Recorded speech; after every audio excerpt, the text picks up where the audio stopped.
Good evening, students. I welcome you on your very own YouTube channel Manoj Jahangir classes. आज की class में हम लोग बात करने वाले हैं एक और video most important questions of micro economics.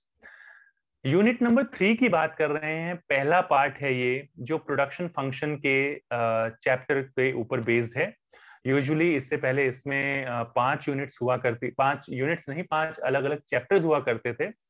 इस जो इस बार के सिलेबस में फॉर 2020-21 में प्रोड्यूसर्स इक्विलिब्रियम डिलीट कर दिया गया है।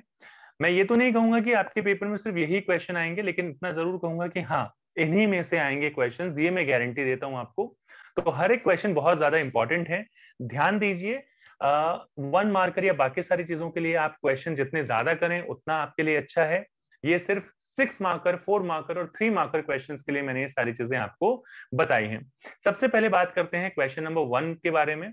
यहाँ पर ये इस पूरे चैप्टर का सबसे सबसे सबसे इंपॉर्टेंट क्वेश्चन है कि भाई लॉ ऑफ वेरिएबल प्रोपोर्शंस समझाइए। वेरिएबल प्रोपोर्शंस क्या होता है, इसके ऊपर मैं ऑलरेडी एक स्पेसिफिक वीडियो बना चुका हूं जिसके अंदर मैंने आपको बताया है कि किस तरीके से ये क्वेश्चन अलग अलग तरह से आपको पूछा जा सकता है, आपके पेपर में आ सकता है।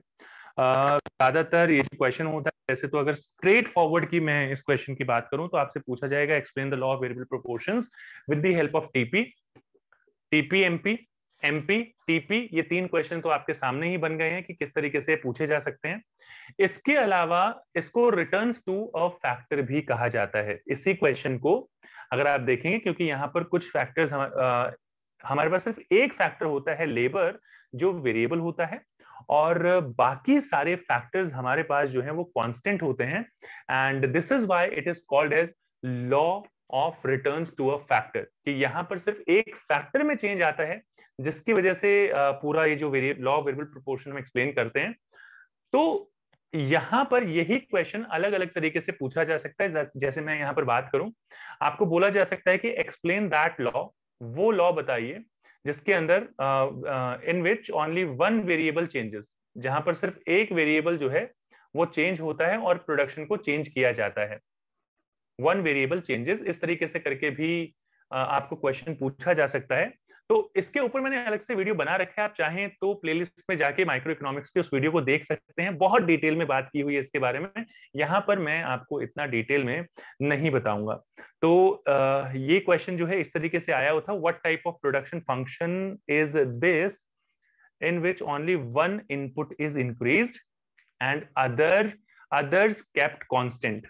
State the behavior of TP in this production function, कि एक वेरिएबल ही जो है वो चेंज हो रहा है, एक वेरिएबल कह लीजिए या एक इनपुट कह लीजिए, सिर्फ वही चेंज हो रहा है और बाकी सारे अदर अदर फैक्टर्स या other inputs remaining constant, inputs remaining constant. इस तरीके से अब ये रिमेनिंग कांस्टेंट, देखिए हर क्वेश्चन में यहाँ पर नहीं लिख सकता हूँ because it takes a lot of time.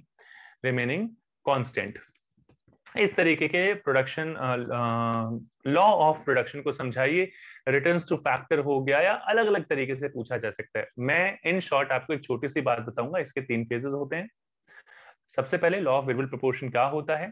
Law of variable proportion states that when we keep on increasing more and more units of labour with the fixed factors, initially TP increases. ये पहली stage होती है, first, second and third. पहली stage होती है जिसमें TP increasing rate से increase होता है, ये मैं लिख देता हूं यहां पर, इंक्रीजिंग रेट। और एमपी जो है वो राइज होता है। Another thing is when we keep on increasing the variable factor, if we keep on adding more and more units of labor with the fixed factors beyond, like after the first stage, then in second stage TP again increases but at a decreasing rate. TP जो है वो decreasing rate से increase होता है, जैसा कि मैं बता चुका हूँ। डिटेल वीडियो ऑलरेडी अवेलेबल है, आप चाहें तो उसको देख सकते हैं।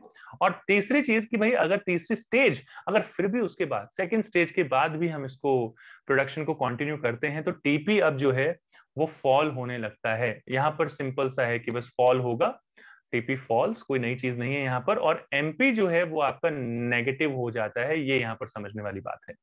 आप अगर इसका डायग्राम बनाना चाहते हैं, ज्यादातर बच्चे इसको गड़बड़ करते हैं कुछ। यहाँ पर आप दिखा सकते हैं यूनिट्स ऑफ लेबर, मैं यहाँ पर लेबर लिख देता हूँ, और यहाँ पर आपका आ जाएगा टीपी। ये जो शेप होती है कुछ इस तरीके से होती है, काफी सारे बच्चे इसको गलत बनाते हैं, बिल्कुल ये बेल शेप्ड काइंड ऑफ अगर आपको ये नजर आ रहा है इसी तरीके से यहाँ पर ये बनेगा। यहाँ पर टीपी आपका जो है वो मैक्सिमम है और कांस्टेंट है थोड़े टाइम के लिए, दिस इज योर टीपी। यहाँ से जहां मैक्सिमम है एक लाइन ड्रॉ कीजिए, यहाँ पर ये जो है आपका पॉइंट ऑफ इन्फ्लेक्शन है, आर आप इसे कह सकते हैं, मैंने ऐसे नाम दे दिया इसको। एमपी जब आप बनाएंगे तो एमपी यहाँ पर मैक्सिमम होगा, यहाँ पर 0 होगा और नीचे फिर नेगेटिव हो जाएगा। आप देख सकते हैं ये टी पॉइंट नाम दे देता हूँ, टी पर ये जो एमपी है वो मैक्सिमम है।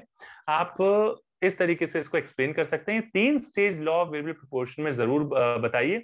Law of returns to a factor, क्योंकि एक ही फैक्टर चेंज होता है, इसलिए इसको कहते हैं लॉ ऑफ वेरिएबल प्रोपोर्शंस, क्योंकि इसका जो प्रोपोर्शन होता है वेरिएबल फैक्टर और फिक्स फैक्टर का, that keeps on changing. That is why we call this law as a law of variable proportions. Table वगैरह मैं यहाँ पर नहीं बता रहा हूं आपको। ये दूसरा क्वेश्चन जो है वो भी फर्स्ट क्वेश्चन से मिलता जुलता है। क्यों मिलता जुलता है? क्योंकि भी पीछे आपने देखा होगा कि एमपी और टीपी दोनों की हेल्प से मैंने बता दिया आपको। टीपी का क्वेश्चन आता है आप टीपी की हेल्प से बता दीजिए, एमपी का क्वेश्चन आता है एमपी की हेल्प से बता दीजिए। दोनों चीजें मैंने आपको पीछे बता दी हैं। Let's talk about relationship between TP and MP. So if we talk about the relationship between TP and MP, then you'll be able to see this particular thing. जो सेम डायग्राम मैंने पीछे बनाया है, मैं इसको थोड़ा सा ऐसे बोलता हूँ कि ये यहाँ से ऊंची है बिल्डिंग और भाई लिफ्ट तेरी बंद है, ये भाई यहाँ पर बंद हो गई लिफ्ट और फिर एकदम से नीचे आई। दिस इज पॉइंट आर, ऐसे ही नाम दे दिया है, हाइपोथेटिकल नाम है। मैक्सिमम है यहाँ पर टीपी, और यहां से एक लाइन हम ड्रॉ कर लेंगे जैसे हमने पीछे ड्रॉ की थी, क्योंकि सेम वही टीपी ही तो बना रहे हैं हम यहाँ पर। This is point of inflection, तो इसको हम आई नाम दे देते हैं, इन आई फॉर इन्फ्लेक्शन। और यहां से आप ध्यान रखिए कि ये आपका मैक्सिमम यहाँ पर होगा एमपी, और जहां पर टीपी मैक्सिमम है उस पॉइंट पर आपका एमपी 0 होता है। इस तरीके से थोड़ा सा आगे चला गया ये, डोंट वरी अबाउट दैट, मैं इसको ठीक कर देता हूँ। आप जरूर ध्यान रखिए, क्योंकि मैं तो यहाँ पर पेन टैबलेट से बना रहा हूँ, बट फिर भी मैं नहीं चाहूंगा कि आपको कोई गलत तरीके से मैं यहाँ पर बताऊं। तो this is your MP, origin, labour, X axis, Y axis and TP. Labelling जरूर कीजिए, जो लेबलिंग की है मैंने ये लेबलिंग जरूर कीजिए, पेपर में इसके नंबर कटते हैं भाई। तो यहाँ पर ये आर पॉइंट है जिसको हम यहाँ पर ये मैक्सिमम है, ये ब्रैकेट में लिख दिया हमने, एमपी मैक्सिमम है। आप देख सकते हैं when TP increases MP also increases, but TP increases eight an increasing rate. पूरा नहीं लिख रहा हूं, सिर्फ एक्सप्लेन कर रहा हूं आपको। सेकेंड स्टेज है when TP increases eight A decreasing rate. Decreasing rate से जब इंक्रीज होता है तो एमपी जो है वो फॉल होना शुरू कर देता है। ये फर्स्ट फेज है यहाँ पर, ये आपका सेकेंड फेज है और ये थर्ड फेज है। एक पॉइंट ऐसा भी आता है जहां पर टीपी जब मैक्सिमम होता है तो एमपी जो है इज इक्वल टू 0 होता है। आप यहाँ डी पॉइंट में यहाँ पर लिख देता हूँ, इस डी पॉइंट को मैं रिफ्लेक्ट कर रहा हूँ, ये जो डी पॉइंट मैंने यहाँ पर बनाया है, okay. And then when TP falls MP becomes negative, MP negative हो जाता है। ये आप रिलेशनशिप है एक्सप्लेन कर सकते हैं। दूसरा जो यहाँ पर रिलेशनशिप है वो है एपी और एमपी का। डायग्राम बना लीजिए सबसे पहले, लेबलिंग बिल्कुल मत भूलिए। दिस इज योर एमपी, आप देख सकते हैं। एपी जो है वो आपका कुछ इस तरीके से जाएगा, ये यहाँ पर मैक्सिमम और फिर फॉल होता हुआ, ये एपी नेगेटिव नहीं होगा। अगेन यहाँ पर Y axis, X axis, origin, units of labour, and यहाँ पर आ जाएगा एपी और एमपी। जो भी आप कर्व बनाते हैं 3 विकेट्स यहाँ पर ले लीजिए। हालांकि मुझे थोड़ा कर्वी बनाना चाहिए था, बट कर्वी है भी, बट वो चीज नहीं आ रही है जो मैं यूजुअली बनाता हूँ। ये यहाँ पर आ जाइए और ये यहाँ पर आ जाइए, इस तरीके से ये 3 पॉइंटर्स मैंने रख दिए हैं। तो पहला रिलेशनशिप हम एपी और एमपी में बताते हैं कि आप देखिए बेटा, पहले फेज में ये आपका एमपी भी राइज हो रहा है जैसा कि आप देख सकते हैं, और एपी भी राइज हो रहा है। सो यहाँ पर आप लिखेंगे कि जब व्हेन एमपी राइजेस, पहले सेक्शन में देखिए एमपी राइज हो रहा है, कॉमा एपी भी राइज होता है, but AP also rises, but यहां पर क्या होता है अगर आप देखेंगे कि आपका जो एमपी है it is more than AP. ये पहला रिलेशनशिप आ गया। दूसरे की बात करते हैं, यहाँ पर देख सकते हैं कि लाइन जो है ऊपर ये वाला सेक्शन इतना ज्यादा है एमपी का, तो एमपी ज्यादा है, एपी कम है। सेकंड पॉइंट यहाँ पर आ जाइए, आप बोलेंगे when AP is equal to MP comma AP is maximum. AP जो है ये आर पॉइंट नाम दे दीजिए इसको, एपी जो है वो मैक्सिमम है। तीसरे रिलेशनशिप की बात कर लेते हैं, ज्यादातर 3 पॉइंट ही पूछे जाते हैं। When MP falls, when MP falls, इधर दिखा रहे हैं एपी ऑल्सो फॉल्स, बट यहां पर अब इस कंडीशन में क्या होता है कि आपका AP is more than MP. ये 3 रिलेशनशिप आप बता दीजिए, ये जो 3 लाइन मैंने ड्रॉ की है यहाँ पर, इन्हीं को मैंने बताया है आपको, कोई नई चीज मैंने आपको नहीं बताई है। This is the relationship between AP and MP. काफी बार इसका क्वेश्चन आ सकता है आपके एग्जाम में, आता है, पूछा जाता है, तो उस केस में आप ये सारी चीजें एक्सप्लेन कर सकते हैं, उस केस में आप ये सारी चीजें बता सकते हैं। अब यहाँ पर अभी क्योंकि डिपेंड करता है कि आपके स्कूल में क्या पूछा जाता है क्या नहीं पूछा जाता, तो समटाइम्स इट हैपेंस कि आपसे एक्सपेक्ट किया जाता है कि आप इसके रीजंस भी बताइए, कि जो एलवीपी यानी कि law of variable proportions, please excuse me that I have written this short form here, but I hope आप समझ सकते हैं कि मैं किसकी बात कर रहा हूं। तो भाई सबसे पहले हम बात करते हैं इंक्रीजिंग रिटर्न्स की। इंक्रीजिंग रिटर्न्स क्यों अप्लाई होते हैं? इंक्रीजिंग रिटर्न्स ये पहला फेज है। इंक्रीजिंग रिटर्न्स इसलिए अप्लाई होते हैं भाई क्योंकि यहां पर बेटर यूटिलाइजेशन होता है किसका? जो आपके फिक्स फैक्टर, बेटर यूटिलाइजेशन होता है आपके फिक्स फैक्टर्स का, ऑफ फिक्स फैक्टर्स का बेटर यूटिलाइजेशन होता है क्योंकि आप लेबर की यूनिट इंक्रीज कर रहे होते हैं, और जैसे जैसे लेबर की यूनिट्स इंक्रीज होती हैं, जो आपके फिक्स्ड फैक्टर्स थे जो यूटिलाइज नहीं है, such as land, plant, machinery, वो यूटिलाइज होने लगते हैं। तो ये पहला रीजन है। इसके बाद increased efficiency of variable factor, increased efficiency of variable factor, variable factors की जो है एफिशिएंसी बढ़ने लगती है। Increased efficiency of variable factors, लिखने में थोड़ा सा टाइम लग जाता है इनको। तो यहां पर बेसिकली क्या होता है कि जब आप के पास when you are getting more and more units of labour, when you are employing more and more units of labour, division of work होता है, जिसकी वजह से हर चीज में हर एक पर्सन की स्पेशलिटी आने लगती है। Division of work leads speciality की वजह से आपका जो प्रोडक्शन होता है वो ज्यादा होता है। अब जैसे मैं हूं तो मैं इकोनॉमिक्स पढ़ाता हूं और इकोनॉमिक्स से पढ़ाए जा रहा हूं, तो I know each and everything कि क्या पेपर में आना है नहीं आना है, तो एफिशिएंसी थोड़ी सी इंक्रीज हो जाती है। और यहां पर आप ये भी कह सकते हैं कि बेटर कोऑर्डिनेशन, ये भी एक रीजन हो सकता है, बेटर कोऑर्डिनेशन आप यहाँ पर लिख सकते हैं, जिसकी वजह से यहाँ पर ये इंक्रीज होता है। इसके अलावा काफी बार ये भी लिखा जाता है कि यहाँ पर जो इनडिविजिबिलिटी ऑफ फिक्स फैक्टर आता है, इनडिविजिबिलिटी, जैसे कि डिविजिबिलिटी, आप फिक्स फैक्टर्स को, डिविजिबिलिटी ऑफ फिक्स फैक्टर्स को डिवाइड नहीं कर सकते, इसलिए भी यहाँ पर जैसे जैसे लेबर बढ़ती है तो लेबर की यूनिट्स बढ़ती हैं, तो बेसिकली ज्यादा से ज्यादा यूनिट्स यहाँ पर प्रोड्यूस होती हैं। इसके बाद हम बात करेंगे सेकंड फेज की, जिसको हम कहते हैं डिमिनिशिंग रिटर्न्स। ये सेकंड फेज है जिसके डिमिनिशिंग रिटर्न, यहाँ पर क्या होता है, रिटर्न्स कह सकते हैं आप इसको। इसमें क्या होता है, टीपी इंक्रीज होता है यूजुअली, और एमपी जो है आपका फॉल होना स्टार्ट हो जाता है। क्यों? क्योंकि यहाँ पर हम आइडियल रेशियो जो है वहां तक पहुंच चुके होते हैं, optimum combination of factors achieve कर चुके होते हैं। तो आप यहाँ पर लिख सकते हैं क्यों होता है ये ऑप्टिमम कॉम्बिनेशन, जो फिक्स फैक्टर और वेरिएबल फैक्टर का एक परफेक्ट आइडियल कॉम्बिनेशन होना चाहिए, उसको हम यहाँ पर अचीव कर चुके होते हैं। This is why it happens. बहुत ज्यादा डिटेल में नहीं जाऊंगा मैं यहाँ पर। तो जैसे मान लीजिए कि एक मशीन है, मशीन पर 4 लोग काम कर सकते थे और 4 लोग काम कर रहे हैं, तो वो आइडियल रेशियो यहाँ पर अचीव हो जाता है। और डिमिनिशिंग रिटर्न इसलिए भी अप्लाई होता है भाई कि अगर आप ये सोचते हैं that if you will keep on substitute, पहले लिख देते हैं, अगर आप ये सोचते हैं कि आप सिर्फ वेरिएबल फैक्टर को इंक्रीज करके ही प्रोडक्शन को बढ़ा सकते हैं तो आप गलत सोचते हैं, ऐसा नहीं है।